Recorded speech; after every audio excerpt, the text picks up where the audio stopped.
Welcome, Namaste and Aloha. In this episode, we present a complete overview of the Srimad Bhagavatam, the ripened fruit of all Vedic wisdom. The Srimad Bhagavatam, also known as the Bhagavata Purana, is considered the crown jewel of Vedic literature. Composed of approximately 18,000 verses across 12 cantos and 335 chapters, it is attributed to the sage Vyasa, the same compiler who organized all the Vedas, wrote the Mahabharata, and composed the other Puranas. Yet after completing all these monumental works, Vyasa felt a persistent sense of incompleteness. His teacher Narada pointed to the reason. None of his works were devoted entirely to the direct glorification of the Supreme Personality of Godhead through pure devotional love. The Srimad Bhagavatam was born from that recognition, and it remains unique among all scriptures in placing bhakti, devotional love, at the absolute center of everything. Core teaching. The Srimad Bhagavatam is structured as a series of nested dialogues that unfold like a sacred conversation within a conversation. The outermost frame takes place in the forest of Naimisharanya, where the sage Sutta Goswami addresses an assembly of 88,000 sages. He recounts the foundational discourse between the self-realized boy sage Shukadeva Goswami and King Parikshit, a great emperor who had been cursed to die in 7 days. Facing certain death, the king renounced his entire empire, sat on the banks of the Ganges, and asked the most essential question any human being can ask. What is the duty of a person who is about to die? The entire Srimad Bhagavatam is the 7-day answer to that question. This framing is not incidental. It means that every verse, every story, every philosophical teaching in this scripture is spoken with the urgency of approaching death. Nothing is theoretical. Everything is meant to be immediately applicable for liberation. The text deals with 10 fundamental subjects: primary creation, secondary creation, maintenance of the universe, divine protection, the impetus for action, the reigns of the Manus, the Lord's incarnations, cosmic dissolution, liberation, and the ultimate shelter. These 10 subjects are not presented in separate compartments but are interwoven throughout all 12 cantos, creating a holographic structure where each part contains the essence of the whole. The 12 cantos themselves form a progressive spiritual ladder. Cantos 1 and 2 serve as the introduction, establishing the process of hearing and meditation. Cantos 3 through 9 provide the vast history of creation, the appearance of divine incarnations like Varaha, Kapila, and Nrisimha, and the genealogies of great dynasties. Canto 10 is recognized as the heart of the entire work, containing the birth, childhood, and divine pastimes of Lord Krishna in Vrindavana, Mathura, and Dvaraka. It accounts for roughly 1/4 of the total verses, and its centrality is not accidental. Cantos 11 and 12 contain the final profound instructions, including the Uddhava Gita, prophecies about the current age of Kali, and the concluding declaration that congregational chanting of the holy names is the most accessible path to liberation in this age. The Bhagavatam is also considered the natural commentary on the Vedanta Sutra, written by the same author to illuminate abstract philosophical aphorisms through story, emotion, and lived experience. It is called the Amala Purana, the spotless Purana, because it transcends all material motivations, including the pursuit of wealth, sensory pleasure, and even impersonal liberation. Its sole purpose is the development of prema, pure, unconditional love for God. Modern scientific parallel. The structure of the Srimad Bhagavatam offers remarkable parallels to modern information science and systems theory.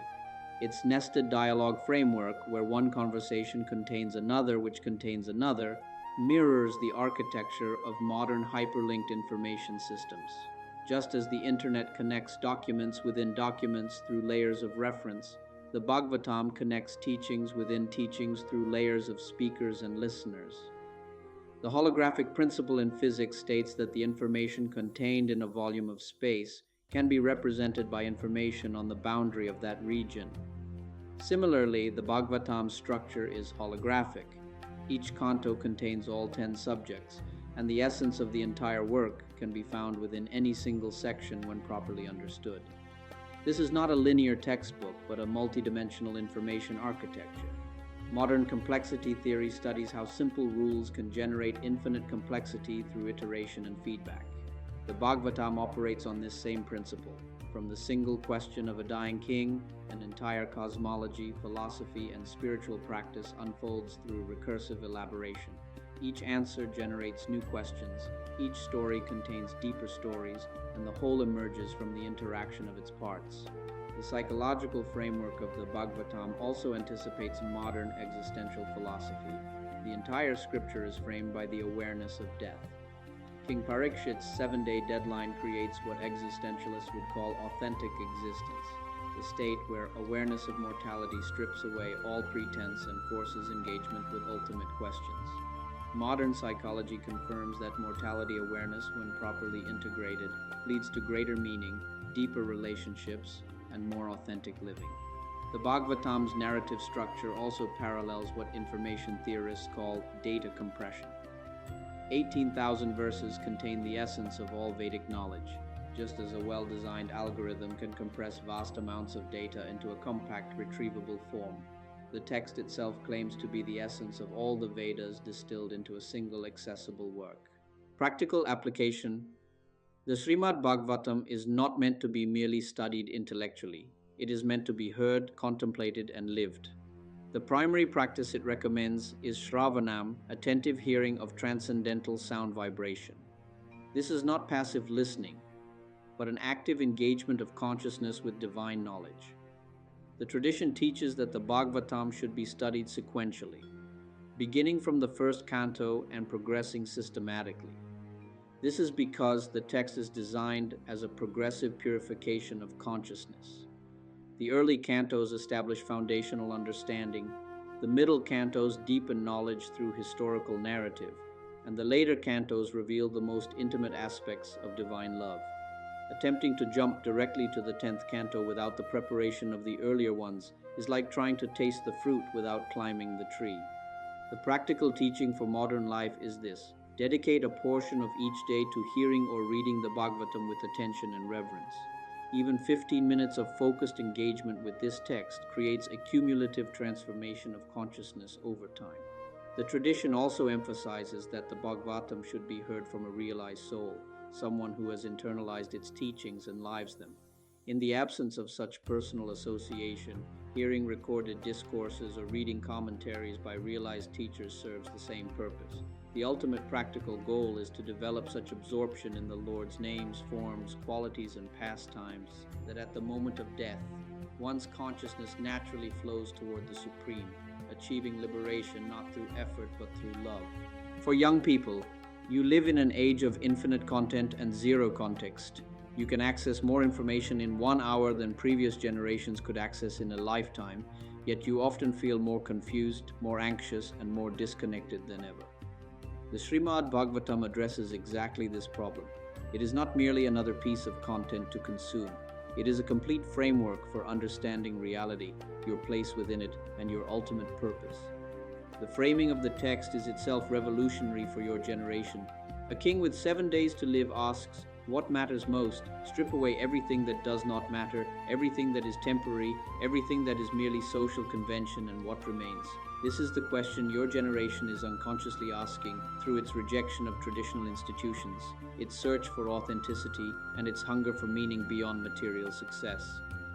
The Bhagavatam answers, what remains is your relationship with the Supreme, experienced through devotional love. Everything else is temporary scenery. The structure of the Bhagavatam also speaks to how your generation learns. It is not a linear textbook. It is a web of interconnected stories, philosophies, and practices that can be entered from multiple points. It rewards deep engagement rather than surface scanning. In a world designed to fragment your attention into ever smaller pieces, the Bhagavatam invites you to do the opposite, to go deep, to sustain attention, to let a single verse transform your understanding over days and weeks rather than seconds. The 10 subjects of the Bhagavatam map onto the 10 fundamental questions every young person asks. Where did I come from? Why am I here? Who is in control? Why do bad things happen? What drives human behavior? How should society be organized? Who are the great souls worth following? What happens when everything falls apart? How do I become free? And ultimately, where is my true home? The Bhagavatam answers all of these, not with abstract philosophy, but with stories of real beings facing real choices. For old generation, for those who have lived long enough to see through the promises of material life, the Srimad Bhagavatam holds a special significance. King Parikshit was not a young seeker beginning his journey. He was a mature emperor who had already experienced everything the world could offer: power, wealth, family, respect, and accomplishment. Yet when faced with death, he recognized that none of these could accompany him. His question was not born from curiosity, but from urgent necessity. Many of you find yourselves in a similar position. You have built careers, raised families, accumulated experiences, and perhaps achieved everything you once thought would bring fulfillment. Yet something remains incomplete. The Bhagavatam validates this feeling.